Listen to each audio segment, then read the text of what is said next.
Qué bueno veros a todos. Es una maravilla poder juntarnos como iglesia.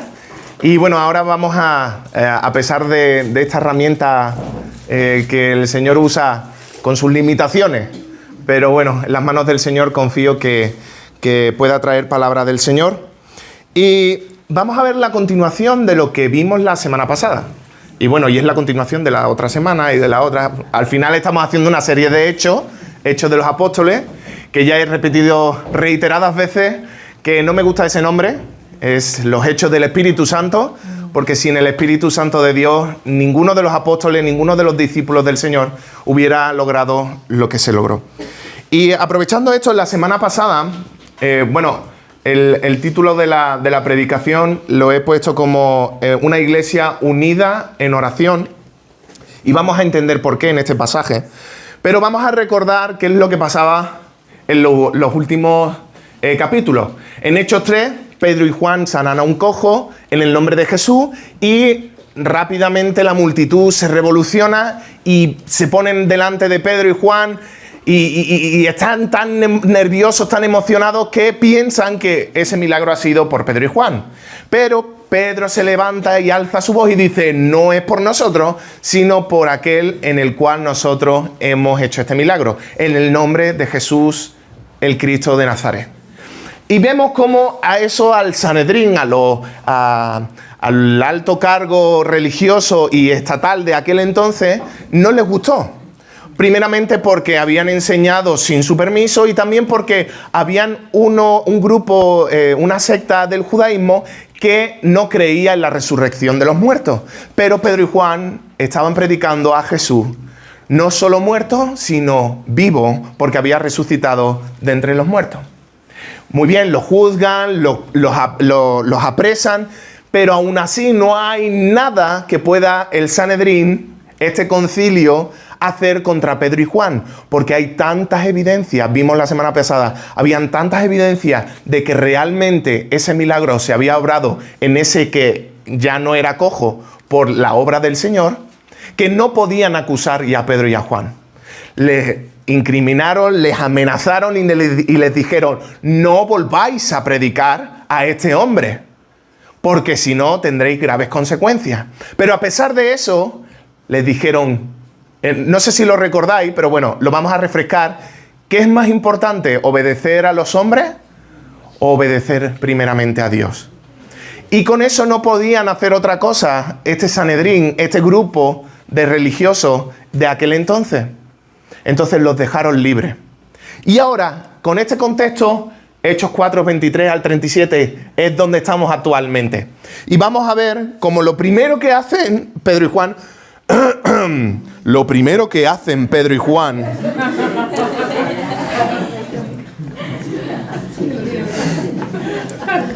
De verdad que tengo 30 años, ¿vale?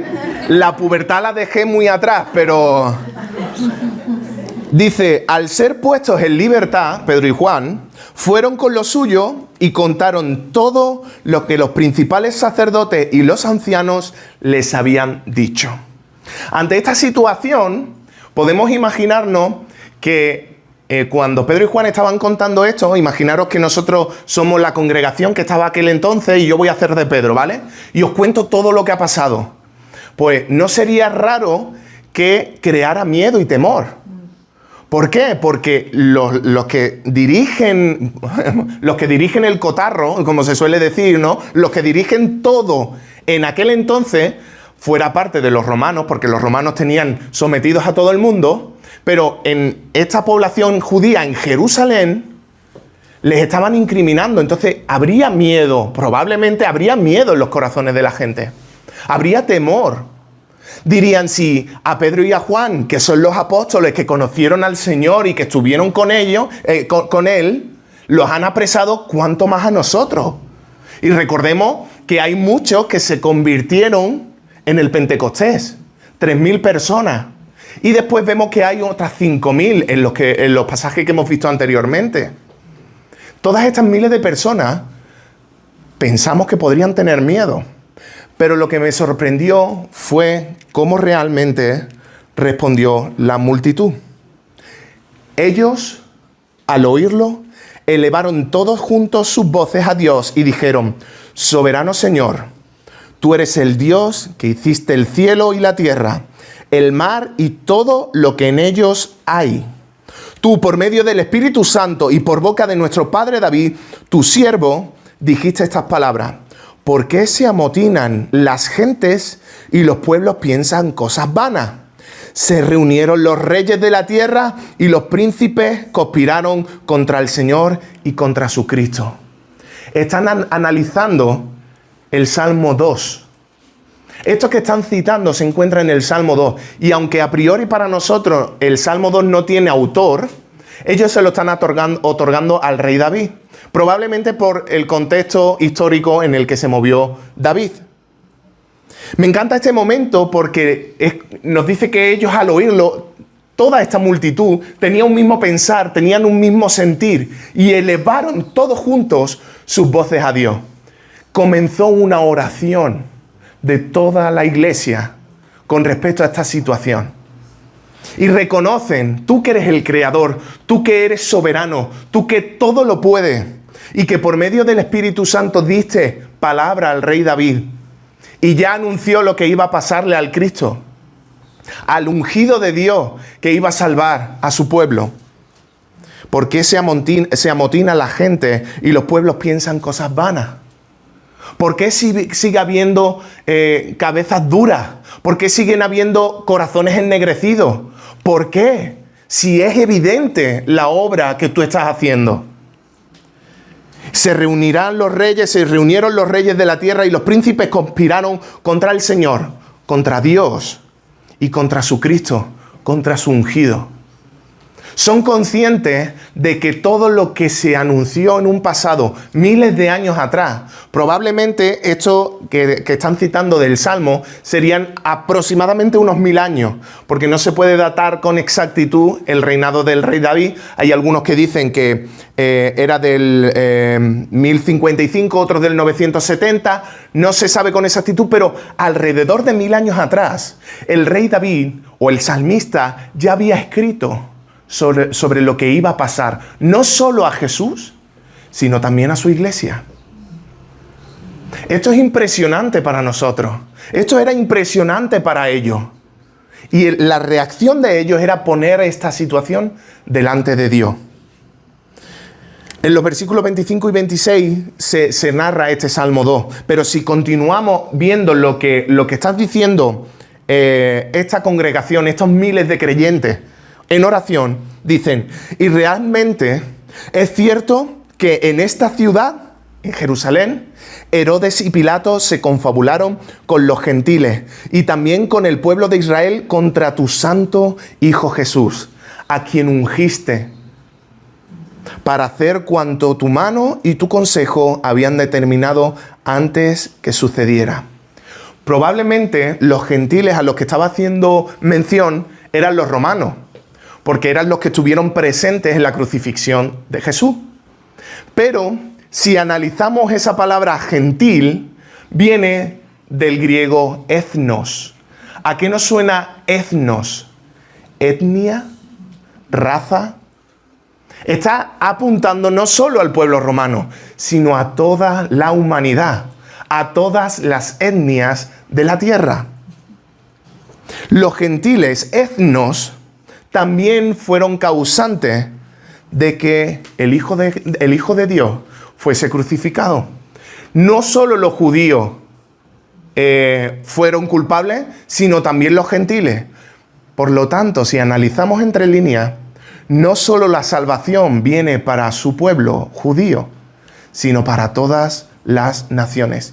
Porque el perdón no solo viene para el pueblo judío, porque el perdón no solo viene del pueblo escogido por Dios, porque Él ya había escogido desde antes de la fundación del mundo la salvación de los creyentes. Y esto podríamos pensar que es Dios ya había determinado quién iba a ser creyente. Y claro, si lo leemos así de pasada, pues podría ser. Pero si analizamos tranquilamente, con paciencia. El viernes explicaba la diferencia entre los bautistas y otras denominaciones, ¿verdad? Los jóvenes, ¿se acuerdan? En el estudio bíblico. Los bautistas nos caracterizamos pues de sentarnos, de coger la Biblia, leer el versículo, volver a leerlo y decir, anda, esta 50ª vez que lo he leído me ha llamado la atención esto. Nos caracterizamos por sentarnos, leer y analizar lo que realmente el texto bíblico nos quiere decir. Y lo que realmente el texto bíblico nos quería decir en ese momento es que desde antes de la fundación del mundo, Dios había determinado que ya quería salvar al mundo. No solo a unos pocos, no solo a un pequeño rebaño, sino a todos. Pero dada su soberanía, dado a su gran poder, ya sabía quién lo iba a aceptar y quién no. Pero aún sabiendo, Jesús quiso dar su vida por amor a toda la humanidad. No solo a aquellos que lo recibirían, sino a aquellos también que lo rechazaron. Vimos con anterioridad que el que se arrepiente, lo veíamos en el sermón de Pedro, el que se arrepiente de su pecado y se convierte, y veíamos como ese verbo convertir era darse la vuelta y mirar hacia Dios, Dios lo hace uno de sus hijos. Mereció la pena para Jesús. Mereció la pena para Dios mismo el entregar a su único hijo por amor a la humanidad.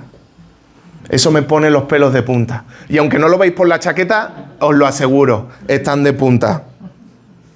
Y ahora continúa y dice, ahora Señor. Y podemos pensar que van a decir, mira cómo nos amenazan y concede a tu siervo las cabezas de todos aquellos para que sean avergonzados y todos se rindan ante aquellos que han creído en ti. Eso es lo que dice el pasaje. Probablemente Santiago y Juan, los hermanos, los hijos del trueno, hubiesen dicho eso antes de la venida del Espíritu Santo. Bueno, ya recordamos una escena en Lucas donde ellos les dicen a Jesús, les pide a Jesús que caiga fuego sobre una aldea y que los extermine, como pasó en el pasado, en el Antiguo Testamento. ¿Y qué es lo que le responde Jesús? Vosotros, creo que lo tengo, vosotros no sabéis de qué espíritu sois, porque el Hijo del Hombre no ha venido para perder las almas de los hombres, sino para salvarlas. Aquí ya la Iglesia lo sabe. Por lo tanto, lo que pide en oración es lo siguiente. Y ahora, Señor, mira cómo nos amenazan. Y concede a tus siervos anunciar con valentía tu palabra. Mientras extiendes tu mano para que se hagan sanaciones, señales y prodigios mediante el nombre de tu santo Hijo Jesús. No están pidiendo sangre, no están pidiendo cabezas cortadas, no están pidiendo una llamarada de fuego como si fuera un Pokémon y arrasase toda la aldea. No está pidiendo eso el pueblo, no está pidiendo eso la Iglesia del Señor. Están pidiendo valentía, están pidiendo fuerza para cumplir con lo que el Señor les había mandado. El ir y hacer discípulos a todas las naciones. El texto que hemos visto en Mateo 28 al principio, que hemos leído todos juntos. Ese era el propósito que Dios había dado a la Iglesia. El ir y hacer discípulos. Y a pesar de las amenazas que pudieran tener, ellos se mantenían firmes y pedían, Señor, danos fuerza, danos valentía para no dar nuestro brazo a torcer y hacer lo que dicen los hombres, porque nosotros queremos hacer lo que tú dices que quieres que hagamos. Cuando terminaron de orar,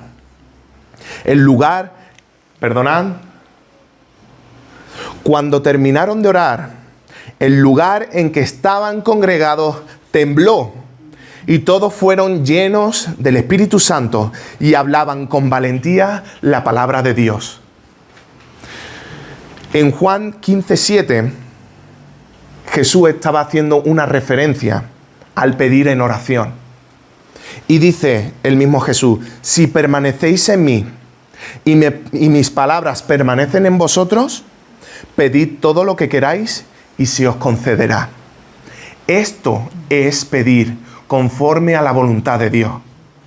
Esto es el guardar todas las cosas, en permanecer en Cristo. Esto es guardar las palabras del Señor. Porque cuando se pusieron en oración, su oración fue correcta.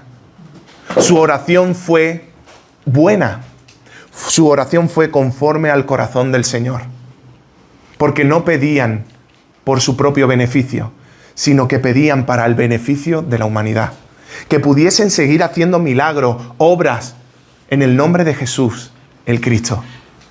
Que pudieran seguir predicando el Evangelio, a pesar de las amenazas y de la persecución. No sé cuántos de vosotros conocéis un ministerio que se llama Puertas Abiertas. Pues es un ministerio donde apoyan a los misioneros que están en países perseguidos, que persiguen al cristianismo. Y hay un artículo en Protestante Digital, os recomiendo mirar Protestante Digital porque hay muchas cosas, no todo, pero como en todos lados, hay muchas cosas que son muy correctas, muy buenas y que nos fortalece la fe.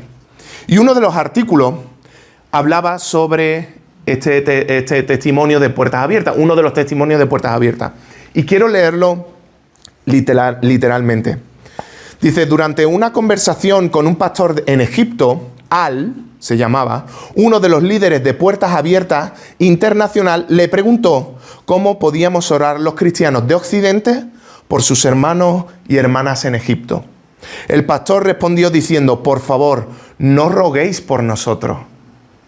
Por favor, orad con nosotros. Pidió una explicación. Y dice, este pastor que estaba allí en Egipto, si vosotros oráis por nosotros, estaréis orando equivocadamente, dijo el pastor. Vosotros vais a orar para que la iglesia esté a salvo, para que cese la persecución. Nosotros no estamos orando por estas cosas. Le pedimos a Dios por la salvación de Egipto.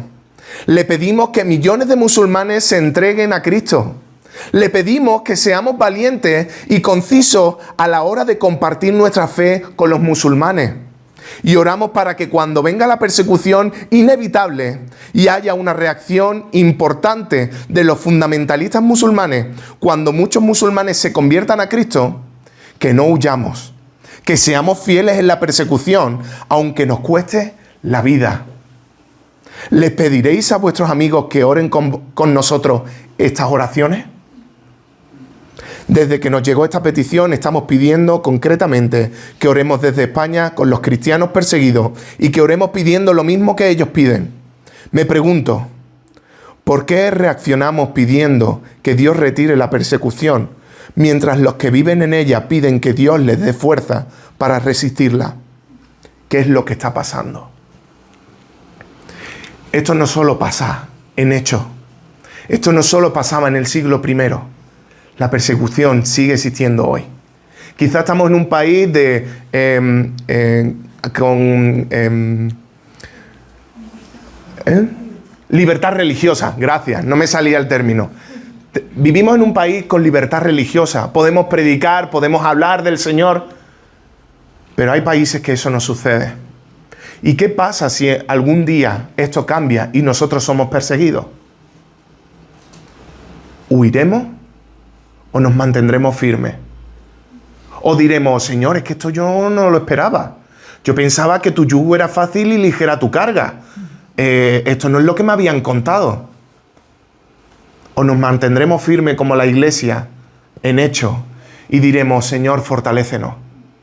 Danos valentía, porque sabemos en quién creemos, porque sabemos que tú has transformado nuestra vida y porque la vida aquí es pasajera.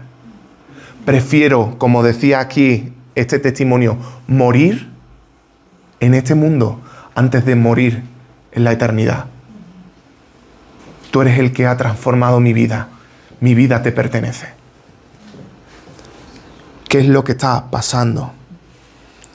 A veces nos rechazarán, a veces se reirán de nosotros, a veces pensarán que estamos locos, como en Hechos 2, pensarán que estamos borrachos. ¿Qué hace esta gente a las 8 de la mañana predicando en las calles? Esta gente seguro que se ha bebido más de un cubata. Pero no es así. Es el Espíritu de Dios que nos guía a un mismo llamado, a un mismo propósito, mientras vamos a hacer discípulos a todas las naciones. Juntémonos como iglesia de Cristo y oremos unánimes para que el Señor nos fortalezca y dé ánimo para que prediquemos el Evangelio aquí en Moncloa, pero también en Madrid, en el resto de barrios, en Toledo, en Segovia, en las diferentes comunidades autónomas que tiene España. Vayamos hasta el fin del mundo, porque ese es nuestro propósito. Dios nos ha dado una nueva oportunidad a nosotros, pero nosotros tenemos que llevar esa noticia, esa semilla y plantarla. Él se encargará de hacer que germine. Pero nosotros tenemos que ir con esa semilla maravillosa, que es la vida de Jesús, que es lo que Él hizo, sus enseñanzas, su propósito, pero también su transformación al ser humano. Porque solo por Él, y solo y exclusivamente por Él, podemos ser llamados hijos de Dios.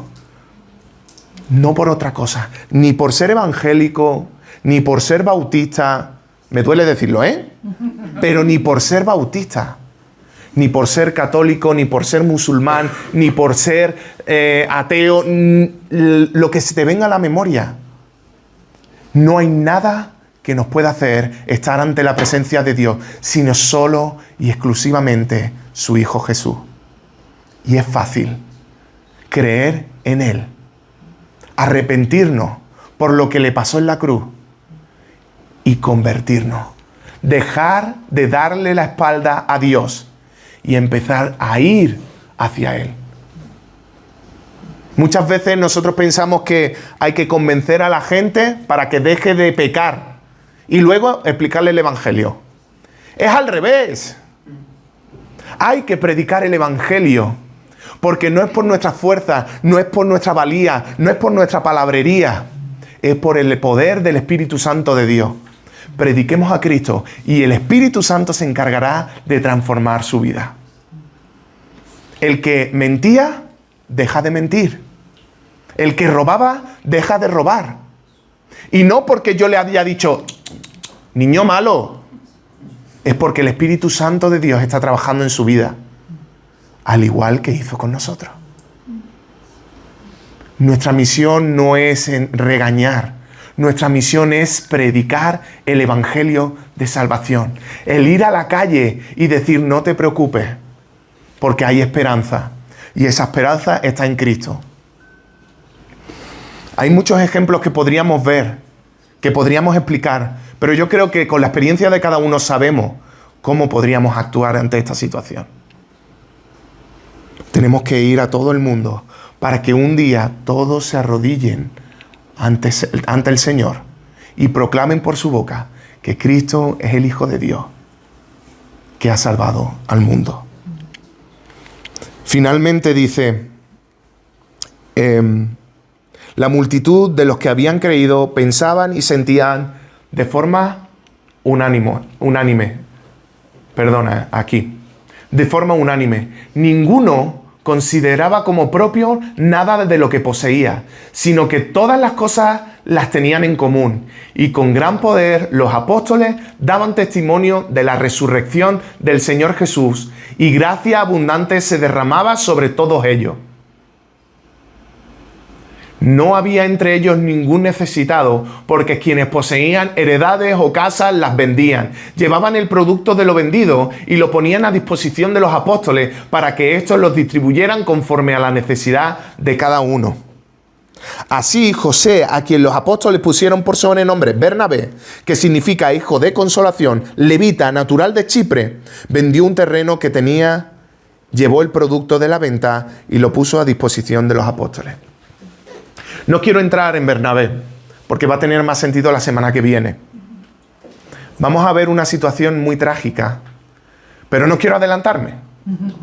Esto es simplemente ni un tráiler, es un teaser, ¿vale? De lo que va a pasar la semana que viene. Vamos a quedarnos con lo anterior. ¿Qué es lo que hacía la gente? ¿Y por qué es lo que he dicho antes de que el Señor se encarga de transformar a las personas? Una vez las personas habían conocido a Cristo, se habían arrepentido y se habían ido hacia Él, se habían convertido, todo era natural. Todo salía como rodado. La gente lo vendía todo para que no tuviera nadie necesidad. Y para que el que fuera más pobre tuviera que comer.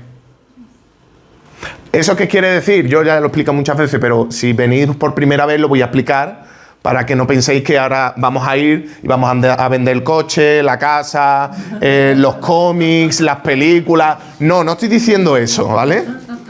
Lo que podemos trasladar a nuestro contexto actual, porque el contexto en aquel entonces ellos creían que realmente el Señor iba a venir pronto, pero pronto que era ya inminente. Pero hemos visto que han pasado 2000 años y todavía el Señor no ha vuelto. El pronto de Dios no es el pronto para nosotros. Por ello, ellos vendían todo y decían, bueno, si el Señor viene pronto, ¿para qué queremos tanta materialidad? Lo vendemos y compartimos y nos alimentamos y todos somos iguales. Pero esto, dado a nuestro contexto actual, podemos seguir haciendo lo mismo para cuidarnos los unos a los otros. En el sentido de que si yo veo un hermano que tiene necesidad, ¿qué me cuesta a mí comprar una bolsa de víveres para que pueda tener a lo largo de la semana? Si yo veo, y esto muchas veces nos cuesta, a mí el primero, porque es muy fácil amar a los hermanitos y hermanitas, pero es muy difícil amar a aquellas personas que están en la calle, amar a aquellos que no son creyentes, pero que también pasan necesidad. ¿Qué me cuesta a mí de comprar una barra de pan al pobre hombre que está en la puerta del Mercadona pidiendo qué comer? No nos cuesta nada. Eso también el Señor nos llama a ser generosos, a amarnos los unos a los otros. Y veremos cómo, no ahora, quizá en algún momento podremos analizar las cartas de Pablo, pero Pablo también habla de tomar indignamente, por ejemplo, la cena del Señor. Y está tratando este tema de que los que tenían más se aprovechaban y de los que tenían menos no les dejaban ni siquiera que comer. Nuestro corazón, a pesar de conocer al Señor, hay veces que fallamos y no pasa nada, siempre y cuando nos arrepintamos. Todo esto está pasando por el poder y obra del Espíritu Santo. No sale de forma natural en nosotros, en nuestro corazón, el hacer cosas buenas.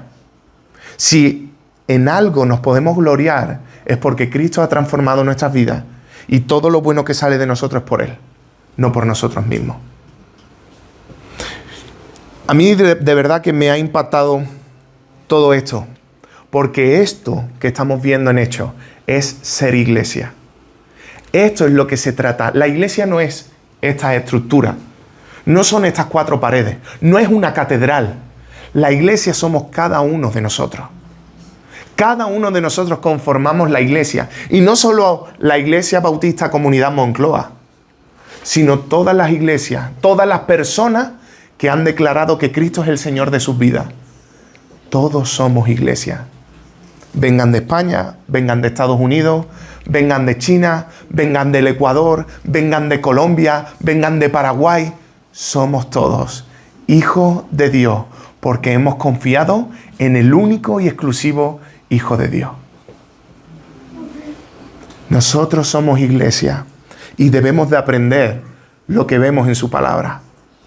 Los 120 aproximadamente que estaban reunidos en el aposento alto, nos acordamos, estaban aquí reunidos orando. Pero también estaban los 3000 que se convirtieron en Pentecostés. Pero además estaban los 5000 que estaban en el templo de Jerusalén, escuchando las maravillas de Dios y la obra que habían hecho en el cojo, en el nombre de Jesús el Cristo. Toda la iglesia estaba reunida, orando unánime, todos juntos. Podemos aprender de este sentir de qué significa ser iglesia. Y hoy me gustaría terminar la predicación de una manera totalmente diferente. Me gustaría que aprovechásemos y orásemos juntos, como la iglesia, como hemos aprendido en este texto. Que podamos orar unánimes y pidamos al Señor que nos dé valentía, que nos dé coraje para predicar las buenas nuevas de salvación. Porque Moncloa necesita al Señor. Porque España necesita al Señor. Y nosotros somos los encargados de llevar ese mensaje. Así que me gustaría aprovechar este tiempo, que podamos, no sé, en fila, bueno, estás sola, pero puedes unirte con otra fila, y oremos juntos para que el Señor nos dé valentía, pero que también nos acordemos de aquellos que están en otros países perseguidos, para que el Señor siga fortaleciendo sus corazones. ¿Os parece? Bien. Pues vamos a juntarnos ahora.